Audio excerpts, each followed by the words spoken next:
When I think of toxicity in a relationship, I think of suppression. I think of control. I think of manipulation. I think of deceit. And again, no couple, no individual is fully virtuous, and no couple, no individual is fully vice either. If someone can't live within their own truth, there's no way that they can support you. And I think that if there is not support in your relationship, that can lend itself to toxicity.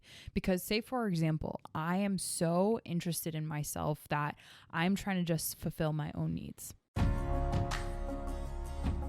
Conscious couples, business partners, and singles committed to attracting their dream partner. Welcome to the Conscious Couples podcast, where we share our life, love story, and combined relationship expertise to help you create and consistently cultivate the most magnificent, intimate relationship possible. Never again will you feel hopeless and alone in your intimate relationship challenges. Having accumulated thousands of hours coaching conscious couples and individuals all over the world, as well as starting and growing a global business together, Alan and I are here to guide you in all things relationships. Thank you again for tuning into the one place where it's not about you or me, it's about the we. Conscious couples and individuals from all over the world, welcome back to the one and only Conscious Couples podcast, where we are couples and we are conscious. And if you're a single, you are also conscious. This is episode number 51. We're going to talk today about identifying toxicity in your relationship. So if you're single, we're going to talk about past relationships that you might have had. If you're in a relationship currently, there is no relationship that's 100% perfect. So there's some toxicity in every relationship that varies in degrees and all that. We want to give a shout out to Next Level Podcast Solutions first and foremost. Thank you so much for producing this show and 27 others. Thank you, thank you, thank you. As always, love. Ladies first, what is your intention for today's episode?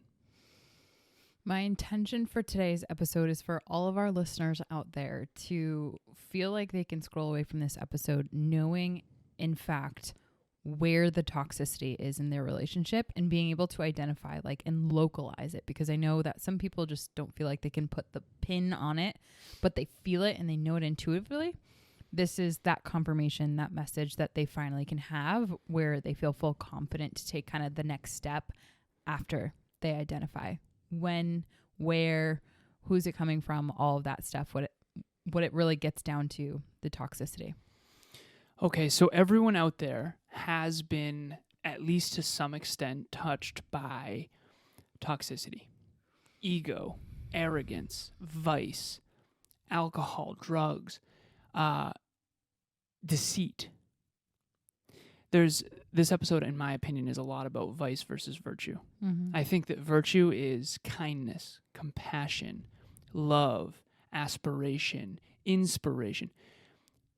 Vice and virtue are, I think, universal languages. No matter what your culture, no matter what your background, no matter what country you're born, there's words like honor. Honor is a virtue. And then there's words like arrogance. Arrogance, no matter what, is a vice. And I think that vice and virtue are universal languages, and I think that all relationships and all individuals are a combination of both vice and virtue. And for Emilia and I, we try really hard to cultivate as much virtue in the me as possible, aka us as individuals, and therefore cultivate the most virtuous we possible. And so Emilia and I came prepared for this episode with 3 red flags, so to speak, of how to identify toxicity in your relationship. And the goal of this relationship, or this episode rather, is not to villainize, it's not to say that your partner is wrong or that you should leave them or anything like that. That's for you to decide on your own accord. We honor whatever choices you make. The purpose of this episode is to raise your awareness of the toxicity in your relationship so that you can, number 1, identify it. Number 2, rectify it. Do something differently. Bring it up to your partner. Have a vulnerable conversation. Say, honestly, I feel like you're a little controlling on X. And the last thing I want to say before we go into the points here is I think of expression, full expression in emotion, in action, in feelings, in all these things. Full expression, I think, is virtue and is non-toxic, positive. Okay? I think suppression. When I think of toxicity in a relationship, I think of suppression. I think of control. I think of manipulation. I think of deceit. And again, no couple, no individual is fully virtuous, and no couple, no individual is fully vice either. And so I think it's important to understand that we're all on this life journey and none of us are perfect. And maybe we are the ones being a little bit toxic in our relationship, okay? And maybe we're contributing to that toxicity as well. So the 3 that I have, love, the first one is when your partner's words and actions don't fully match. And maybe not just your partner, but maybe yourself. When the words and actions don't fully match. And I want everyone out there listening or watching this to think of past relationships too. Think of your current relationship as well. Think of just intuitively what toxicity feels like. And when you have a partner where their words and their actions don't fully match, that's usually an identity or a way to identify toxicity in your relationship. Okay? Number 2, this is what I wrote down. When intuitively you know that something's wrong, even though there's nothing really that obvious to point to, but deep, deep down in your gut or in your intuition, you kind of know something's off. Something doesn't feel right about that. Maybe you're being manipulated or controlled or lied to, or maybe you're lying to yourself. Okay? And then number 3, when you feel more valued in public, this is a big one, or on social media than in private. If you ever have been there with a partner where in public it seems like you take the really happy photo, all big smiles, but yet behind the scenes you're not happy, and on social media the couple, it seems like everything's perfect, right? It's more of a show than a truth. And so I think we all live these false lives on social media and our reputations and public lives. And then the real life, which is behind the scenes when no one's watching. Who are you, and how does your partner treat you, and how do you treat your partner? And that's really what we want to talk about on the Conscious Couples podcast is what's your relationship really like? Not the Instagram highlight reel, not the reality TV bachelorette stuff. None of that is real. I actually was almost cast for one of those shows, so I'm certain they're not real. They tried to get me to fabricate a bunch of stuff.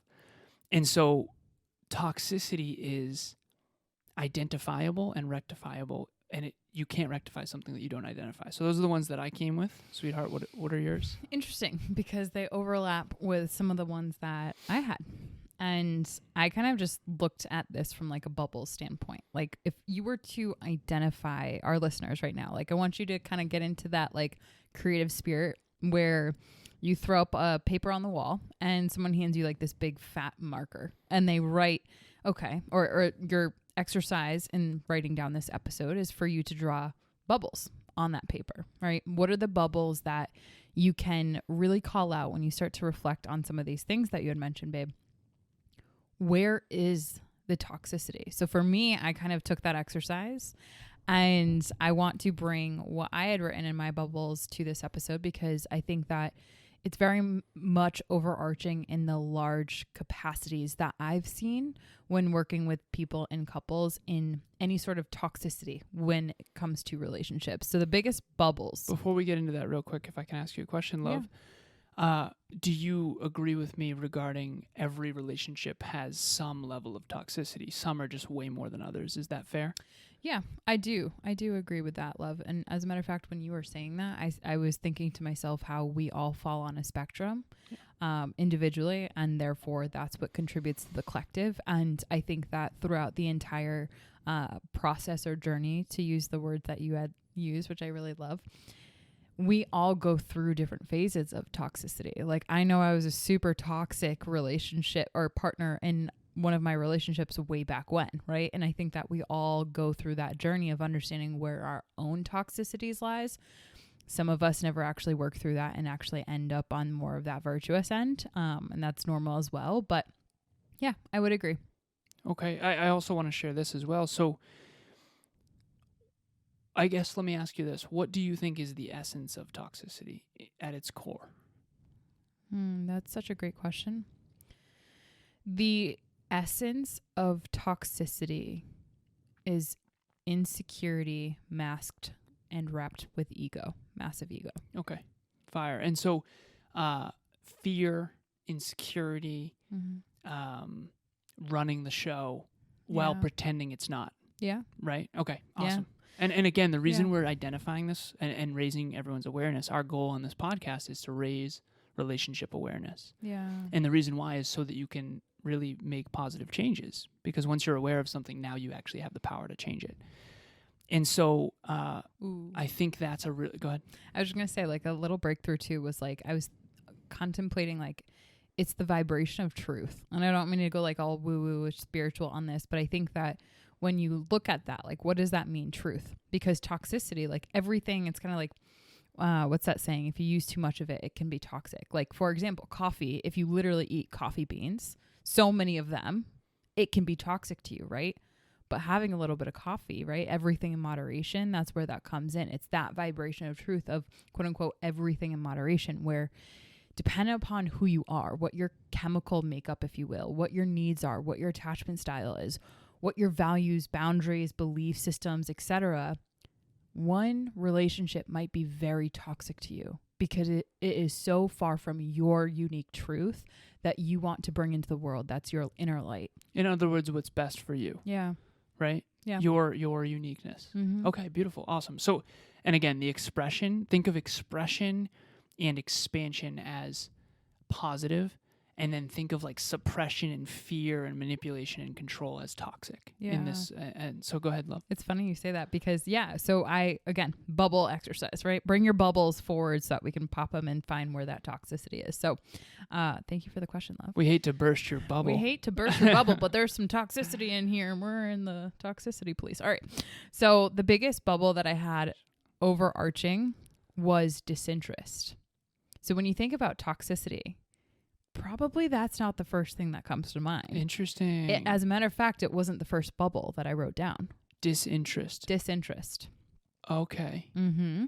Meaning your partner is, how would this manifest? Your partner is not paying attention to you, which is them trying to get you to fight for their attention. Interesting. Exactly. Okay. So if your partner is disinterested. Sorry, I wasn't paying attention. I'm kidding. Love. I would never. So if your partner is disinterested in who or what you are, who you're becoming, who you aspire to be, who you've been, like if they're disinterested. Or even worse, pretending to be interested even though they never really learn you. Mm-hmm. Yeah. We know some of those. Definitely. I think that is a really toxic bubble. Because wherein there is disinterest, there is, to use one of the words that you brought forward, deceit, right? Lying to oneself, lying to each other, and that can create a lot of gnarly weeds when it comes to toxicity. Gnarly weeds, tendrils is what we call them. Mm-hmm. Also, FYI for everybody, I was so excited to do this episode. If someone is deceiving themselves, they will inevitably deceive you. Yeah. Right? So the extent to which they're living in their own truth, the extent to which they've cleared their own glass. I often think of toxicity like a muddy glass. Mm-hmm. We all are trying to be a pure, clean, clear, filtered glass of water. And I think we start out as these pure baby infants, and we're pure spiritually. We have no baggage yet, no mud in our glass yet. We're these pure creatures. And then we get this toxicity in it, mud, ego, arrogance, self-concept, trauma, all this stuff, failure, fear, all this stuff downloaded into us, cycles in your frame. And we need to clear the glass. And part of this podcast is trying to help you clear the glass. So I just want everyone to think about how clear is your glass of water. If someone else has a muddy glass of water, they inevitably get mud into the relationship. Yes, 1,000%. Hi, everybody. I wanted to jump on here and talk about the Conscious Couple podcast that I've been listening to for a while now. And I absolutely love, whether you're single, in a relationship, or not, this is the podcast for you. I mean, think about it. If you're not in a relationship, look at it like building a house. If you were going to build a house, wouldn't you get the instructions, figure it out, look it over, start practicing some of the little things so that once you start doing it, it's going to be the best house that you ever built? Or if you're in the house already and there's issues that are going on with it, aren't you going to try and fix them? Or think about it while you're building the house and the base layer, there's some issues there. Don't you want to correct those and fix them before you work on the rest of it? Have a great day, guys. Awesome podcast. So The other bubble that I had here, which lends itself to what we're talking about, is a lack of support to that truth, if you will. If someone can't live within their own truth, there's no way that they can support you. And I think that if there is not support in your relationship, that can lend itself to toxicity. Because say, for example, I am so interested in myself that I'm trying to just fulfill my own needs. If I'm in a relationship where there's a reciprocal subconscious expectation that we're meeting each other's needs in one way, shape, or form, right? And I'm not able to do that for you, or I'm not able to meet you in that, fulfill, see, meet your needs in that relationship, you will have a lack of support in the relationship. And therefore, that continued over time will become very much toxic. And a lot of people delude themselves to where there is a lack of support in their relationship. But they think there isn't. And that's the interesting thing. Like, let's say hypothetically, I wasn't in a state to be able to support Emilia. Right. I would just be humble and own that, Right. and say, babe, I'm selfish right now. I need my own needs. I've actually said that. That was like me getting chocolate for myself just before this episode. I was like, oh my God, I didn't offer it to you. If that was my state all the time, that would be toxic. Right. Especially if you were pretending it wasn't. Exactly. Which is exactly, this is good. Yeah. Okay. Yeah. So another one that you had mentioned that was a bubble that I wrote down was control. I think that control is a very interesting concept when it comes to relationships. When so much going back to that truth that we're living in, the extent to that which we know our own truth and are living in that is the extent to where we're not subscribing to the need to control or be in control, because we already feel that reservoir of security within ourselves. That we can weather the storm. That we can weather the storm, and that we can be there in support of our partner. We don't need to control their behaviors, tell them how they should dress, tell them how they should behave. Like, we don't need to control or project the belief systems. Very much to what you said earlier on this episode, babe, is like, what you do with this information to our listeners, what you do with this information, we support and we honor you, right? There's no need to control anyone's behavior or any projection of that. So that's one bubble. The last bubble that I have in here is disrespect. I can't tell you guys how many conversations I've had in the last probably week about vulnerability and trust. And respect is this one that actually keeps coming up again and again and again in this triad, which is actually Alan's word of the year. #respect. And RESPECT. Gotta respect me. Or good. whatever. I want to respect others as well, though. That's the key, you know. Well, here's the thing, you know. You better put some respect on it. I'm kidding. Relationships that do not harness and cultivate respect, that ultimately tears down at what is so important at the foundational level of the roots of relationships, which is that trust. If you're not respecting your partner, that I've seen crumble all of the other bricks that many people do build their foundations to, that can build an empire, that can build whatever their relationship they want to build upon. So with that disrespect, it's all a spectrum on these bubbles too. The more disrespect that you have in your relationship, the more toxicity is oftentimes linked to that. And every time there's disrespect, it's a little bit of mud in the glass. Yeah. Every time you're respectful and virtuous and kind and abundant and loving and supportive, you're taking a little bit of filter to the water. You're filtering the water like a Brita filter. Yeah. So last thing before we go, love, I wanted to ask you, so you and I have both experienced toxicity in our lives, not just in our past intimate relationships, but with our families at times, friends, ego, and bullies, different things. Mm-hmm. And at times we've also been bullies too. Mm-hmm. And we've been disrespectful too. So we take ownership for that. Right. And luckily we've evolved and grown through that. For our listeners, if they're out there and they want to sit with, is there toxicity in my relationship? What does it feel like? Because I know you're someone who has dealt with a lot of this. What does it feel like to experience toxicity in the relationship? If you imagine... What did it feel like for you? If you imagine drinking a poison, it's like, I go back to like a Snow White, and I don't even know if this happened in Snow White, the movie, but like you drink this liquid, that then like burns you up, because it's like, I don't even know how to explain it. Everyone really tends to go to their gut, which studies show that your gut has so many intelligent nervous system connections.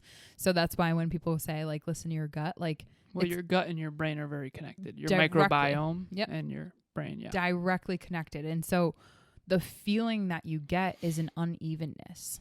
And well said. You start to have your mind come in when your emotional and your physiological capacity starts to be uneven. So you feel off. You feel like there isn't an even keel. You feel disconnected from yourself. You feel scarce. You feel almost like you're trading in parts of you. Like something's off. Definitely. Yeah. Definitely. You don't feel centered, and you feel like something's wrong, but you can't really identify it necessarily. And obviously you can if you take a look at these red flags. Yeah. But I've been in a relationship too where I knew something was wrong deep down. I knew something was wrong. And now in hindsight, it's blatantly obvious. Right. But when you're in it, it's like very hard. It's like, well, everything on the surface seems, there's nothing in particular I can point to. Right. But there are toxic relationships out there. And there are controlling people. And there are people with massive egos. And there are people that are extremely selfish and narcissistic. And there's good versus evil out there. There is vice versus virtue. And we're all on a spectrum, and no one's perfect, but it is important for you to really check in on this and try to, I guess this is what I would say. Wayne Dyer has a great quote. I'll end on this. He says, snakes bite, okay? But it's not the bite that kills you. It's the poison that flows through the veins long after the bite. And by the way, snakes bite. You got to expect that, okay? But if you let the poison continue flowing, that's what ends up ultimately killing you. And whether it's forgiveness or it's getting out of a toxic environment, getting out of a toxic relationship, whether it's toxicity inside of you, whether it's trauma healing, whether it's therapy or coaching or dreams or goals or virtues, there's a way to get the poison out of your veins. And I know that I've done that in my life. And it's through growth, it's through contribution, it's through compassion, it's through virtue. I think virtue is one of the most important words in the world. I think it's one of the highest vibrating words in the world. I really do. I love virtue. It's one of my core values. I have it written down. It's a deep belief in the highest possible good you can conceive of and commit yourself to. And I believe in that so deeply. And so we all understand high vibe and low vibe. We all understand virtue and vice. Try to understand this from the frame of your relationship and try to bring you and your partner higher. The last thing that I'll say to complement that is all of these bubbles that I had written down that I brought forward, right? Like to that point where there are toxic people out there. There are toxic traits out there. And it's very easy, especially if you fall on the end of like being a forgiving people pleaser, or if you find yourself being more empathetic, or if you have tendencies to want to forgive people really quickly. All of these bubbles that I had mentioned are just as important to look at and reflect upon in your relationship to others, but just as equally important to reflect upon yourself, because we can be our biggest sense of toxicity and we can bring that into our relationship. When we are disinterested in ourselves, we bring that into the relationship. When we are lacking the support to our own needs, we bring that into the relationship. When we are neglecting the fact that we are so controlling in our own capacity, we sometimes forget that we bring that into the relationship. And just as much to that extent, if we're disrespecting ourselves by not understanding the disrespect in our relationship, that is equally as toxic. And so I think that it's really empowering to see where the toxicity lies. It might not be out there. Sometimes it might be in there and inside. In here, meaning you realize that you're actually in a relationship that is so toxic for you because you're not meeting your own needs, because you're not respecting yourself, because you're not allowing yourself to not be controlled. So anyways, I just had a quick moment about, my past with narcissistic human beings. And I think that all these bubbles, right? The toxicity can be seen outwardly, but sometimes it's actually because of a deep reservoir that we're cultivating in ourselves unintentionally. And I think that there's a huge space for compassion in that as well. So hopefully for our listeners, you've been able to at least look at some of these things and in your own capacity, taking what Alan said and taking what I've been able to say and kind of create your own mental map where that toxicity might be existing in your relationship. Quick wrap up. So I had 3, Emilia had 3. For those of you who want a quick little summary here, my 3 are when words and actions don't fully match, and that goes for self or your partner. When intuitively you know something's wrong, even though there's nothing obvious to point to, again, self or partner. Yeah. And then when you feel more valued in public or on social media than in private. And by the way, are you valuing yourself more on social media or in public than in private, right? So self and partner. Go ahead, love. So mine, I actually had 4 bubbles. The first one was disinterest. The second one was lack of support. The third was control. And the fourth was disrespect. Okay. Good stuff. Super powerful episode. This was a good one. And if you're out there, we understand this might be a big mirror for self or a big mirror for your partner or both, but that's okay because we can transform toxicity into virtue. Beautiful, beautiful. Okay. One last metaphor before we go. Shout out to Wayne Dyer again. He used to say that when you squeeze an orange, you get orange juice out of it. You're not going to squeeze an orange and get apple juice. Why? Because when life squeezes you, you get what was inside.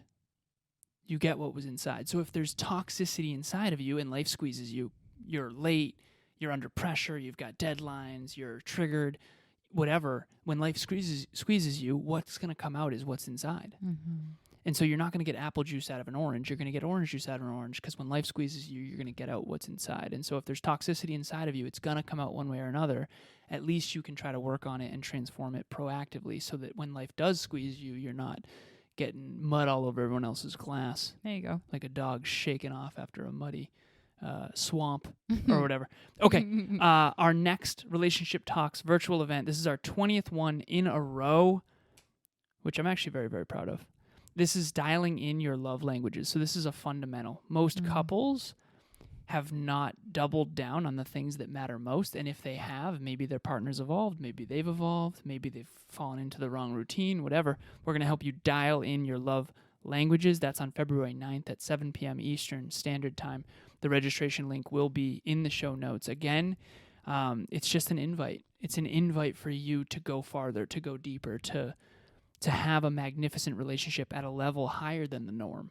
You know, not everyone who listens to this podcast comes to these events, but if you want to be one of those true few who really does want to go deeper so they can get to the next level, you know, we hope to see you there. Yeah. And if you and your partner, kind of just to add to that, if you and your partner are having a hard time, like say, for example, this is something that you've realized, like, shoot, we've actually been swimming in toxicity and we're just not on the same page. I'm starting to realize where the toxicity is. My partner has no idea. I don't know where to go from here. Honestly, I think that it would be honestly what's best for the relationship, for the me's, for the we's, to make sure that you take advantage of a safe space. I think that one of the biggest things that I see couples falling into way beyond the point of no return sometimes actually is not seeking help or really taking advantage of that safe space when it is out there. So Alan and I make sure on our calendars every single Saturday that we create a safe space for couples that are having a hard time, that aren't on the same page, and really just need that safe space to talk about relationships and what they're going through, what they're struggling with, so that they can get back on the same page. We allocate 30 minutes of our calendar completely free, private on Zoom, to really help couples in that regard. So if you find yourself in that space or headed to that space, don't wait. You know, it's so important to really put love first and really try to do your best to move it forward. So that link is also in the show notes. And they're completely private. We cannot wait to meet you. At the very least, we just want to meet you. We're so excited. No guilt, no shame. We're just really looking forward to talking relationships with people who want to do better. And that's the cool thing. It's like, if you really want to have a great relationship, That's what it shows. Signing up on our calendar is proof that you really are willing to do the work. And again, that's a rare thing. And that's why a lot of people don't have fulfilling relationships. A lot of people get divorced. A lot of people grow apart and not together. And if we worked on our relationships more, talked about relationships more, understood these things more, that wouldn't be the case. So as always, as you know, we say this every single time, it's not about you or me. It's about the we. We'll talk to you next time. Bye, everyone. Thanks for joining us for another episode of the Conscious Couples podcast. We love connecting with the Conscious Couples community, so please make sure you follow us on Instagram. I am at Evolve with Emilia, and Alan is a Lazaros 88. Also, if you or your partner resonated with this episode, leave us a review at the link in the show notes, and please share this with someone you love and care about. Until next time, remember, it's not about you or me. It's about the we.